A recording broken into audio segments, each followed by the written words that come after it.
Hi folks, Dave, the Honest Audiophile. This is the EM2 Roltion or Roltion from Simgot, and these are my Honest Audiophile impressions. I want to thank Simgot for providing the EM2 Roltion or Roltion for a review. To greatly appreciate it. Simgot, you rock. Alright, so the EM2 Roltion. This will set you back $110 from the bank account. It is a hybrid with a 10mm dynamic and a 33-518 balanced armature from Knowles. Frequency response of 20 Hz to 20 kHz and 32 ohms of impedance, 109 decibels of sensitivity. Has a decent box that it comes in, a little artwork, a little bit of information on the backside, and then a extremely hard inside box to remove. That looks like this. You got some branding on it, a little bit of information, and it's all right. On the inside, you're going to get a carrying case that's pretty standard. You're going to get a brooch with the Simgot emblem. Seems like a waste and just something to add price. And then you get two sets of tips. You get ear tip 1 and ear tip 2, small, medium, and large of each. Ear tip 1 is wide bore, and they're pretty shallow, and they are for powerful mid-high frequency, high resolution, and penetration, crystal clear sound. And then the ear tip 2, which is more bass focused, is the standard olive shape, and these are for enhanced bass and superior listening comfort, outstanding attenuation of ambient sibilance, neutral and bass driven sound. And then you get the IEMs themselves, and I must say, one, the cable. We got to discuss this first. The cable is not a favorite. I like the overall feel of the cable. It has a nice quality feel to it as far as lightweight and all that kind of stuff. But as you can see, it just tangles up. And look at these insanely aggressive ear hooks. Ridiculously aggressive. So, cable. Nice and light, terminates to 3.5, not bad feeling, but twists like crazy, especially after you get past this split, which, why even put an attempt for a cinch if it's not even going to stay in place. And then aggressive ear hooks. And then you have a plastic casing that is rock solid that goes around the 2-pin connection, and it's curved, and it just causes problems right here where it goes into your ear, and then with the aggressive ear hooks. The shells themselves, they're not bad. Nice and small, thin, kind of cool that you can see through them, have a nice long nozzle to them, and they fit in and snug very well. The overall comfort of them, if you can get over this problem with the cable, isn't bad at all. Had no problems whatsoever wearing them for long periods of time for comfort. And then as far as isolating of outside noises, they do a good job. Work very well for light office work and such. All right, so I do wish that Simgot had included some foam tips. I do find that foam tips are required, and we'll talk about the sound here in a moment, and you'll understand why. These are a little bit source picky as well. They're very easy to drive, but they're source picky in that only warm sources should be used with the Simgot EM2 Roltion. Alright, gear that I used, I pretty much only like them on the 7Hz 71 and the NextDrive Spectra X. Why? Because both of those are my warmest sounding dongles. Desktops did not work very well, and everything else some were kind of tolerable to listen to, and others just were intolerable because they are not a good pairing. So they are source picky, in my opinion, and foam tips definitely are a requirement along with a warm source. Before we get into the sound, I do want to thank my supporters that I have on YouTube memberships and Patreon. Thank you very much for your daily and monthly sacrifices that you make in order to support the channel. Do greatly appreciate it. I know these times in the world are tough and they're trying. So everything that you give back to the channel to show support for it is much appreciated. Thank you very much. Couldn't go on with this channel without your support, so thank you very much. All right, so the Simgot EM2 Roltion. Sound of these. The sound is very much sub-bass focused. They have an excessive amount of quantity of sub-bass. Mid-bass is good. As far as quantity, it's not as excessive as the sub-bass, and then the upper bass is kind of light and lacking. But overall, the whole presentation has a thinness to the bass, and it's okay with tone and timbre, and it's all right with detail retrieval and resolution.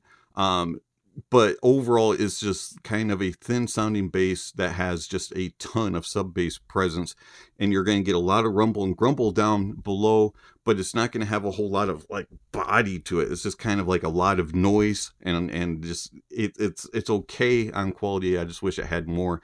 Definitely has a ton of quantity, especially in sub bass. Mids. The lower mids have a nice warmth to them. They have good warmth going through the main mids, but the problem is they're very recessed and extremely thin. And it's just kind of, I wish that there was more body weight to them, more power and authority to them. They just have a very airy approach to it and very spacious, but and good clarity. But unfortunately, I just wish that they had some body and just overall just presentation to them. The upper mids. Upper mids are way too elevated. They're super forward, extremely shouty, and they are very, very aggressive in their presentation.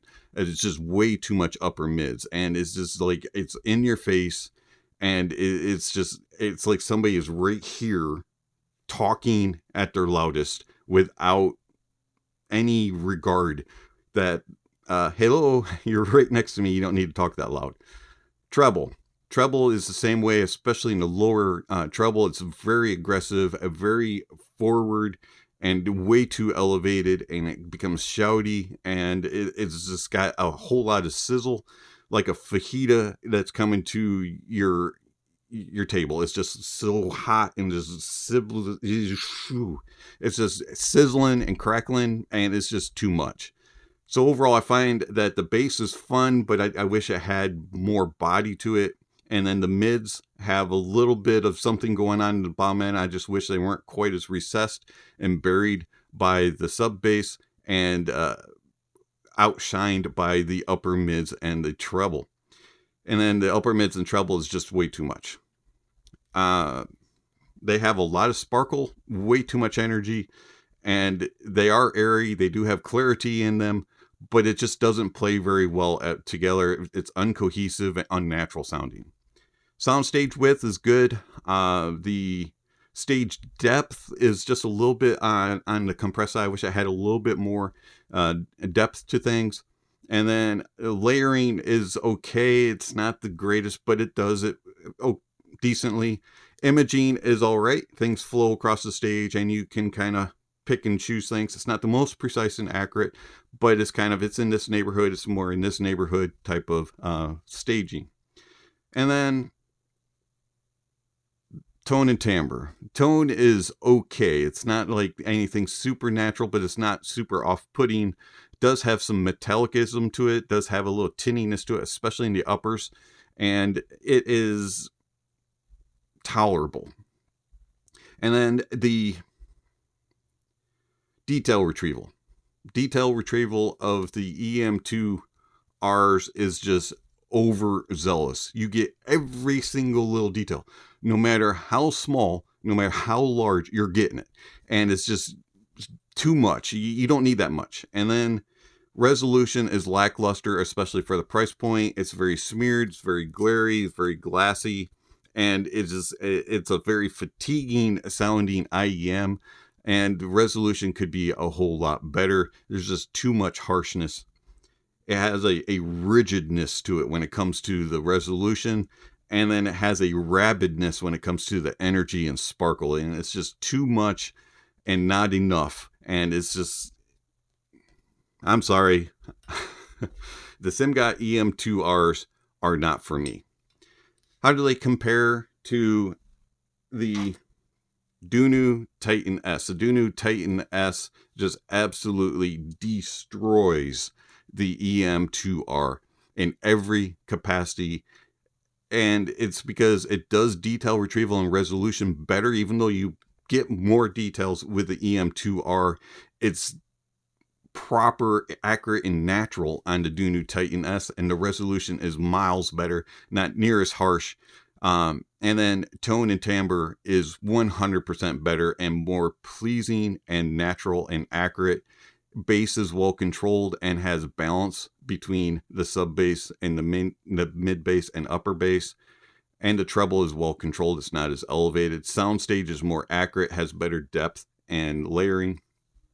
And then how does it compare to the Dunu, I'm sorry, to the Titan T3 Plus, the TINHIFI T3 Plus? I'll spit it out this morning.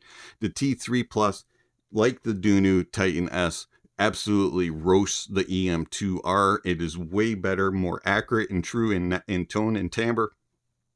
Similar in details and resolution as the Titan. And then also it has a little bit more oomph in the bottom end than the Titan when it comes to the bass, but is not as sub bass prominent like the EM2R. One thing I do want to note, the EM2R, I had to use the foam tips from Ludos, and I rarely ever use foam tips. And the reason why I had to use the foam tips on the EM2R is because of those silicone tips that Simgot provided absolutely accentuated, and it just like brought out way too much treble when it was the wide bore ones, and it was even worse than what I described using the foam tips. And then the bass ones were even more bass focused and treble focused, and they were very V-shaped, and there was hardly any mids to them. And I found that the only way that I could survive with the EM2Rs for just a little bit and tolerate them was to use foam tips and a warm source. Simgot EM2R Roltion. This doesn't compete with the TINHIFI T3 Plus. This does not compete with the Titan S or many others in that price point, and it for sure does not compete with anything above it, anything like the Kato, the Elixir, the P1 Max, or the Bravery. It's been Dave, the Honest Audiophile. Thank you for watching, and I'll catch you on the next video. Speaking of next video, somewhere on the screen, subscription links, notification bells. If you haven't already, please check those off. Don't forget to give a thumbs up or a thumbs down to the video. Also, don't forget to check out the links down below. There's all kinds of information down there regarding how you can contact the channel, follow the channel, support the channel. All that kind of stuff is down below, along with gear recommendations and music recommendations and all kinds of other things. So check out the links down below. It's been Dave, the Honest Audiophile. Thank you for watching. And don't forget to enjoy the music, and that honesty is the best policy.